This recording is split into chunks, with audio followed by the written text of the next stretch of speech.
दुनिया के कोई 20 से जायद ममालिक से बच्चों का डाटा इकट्ठा किया गया कि बच्चे अपने वालिदैन के बारे में कैसे तहफ़्फ़ुज़ात और ख़दशात का इजहार करते हैं। मुख्तलिफ कौमियतों के बच्चों में एक कॉमन बात जो नजर आई वो ये थी, I am not good enough. मैं अपने वालिदैन के लिए उस कदर कारआमद नहीं हूं कि जिस कदर मुझे होना चाहिए।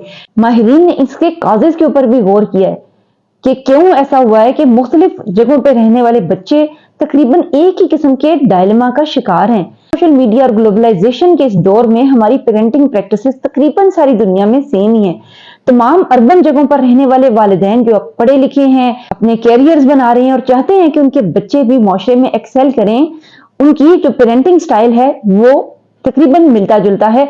ये वालिदैन चाहते हैं कि हमारे बच्चे नज़्म ज़ब्त के पाबंद हों। ये मसाइल किस किस्म के हैं? बच्चों के सोने और जागने के पैटर्न, उनके खाने पीने के पैटर्न, उनकी दोस्तों की चॉइसेस,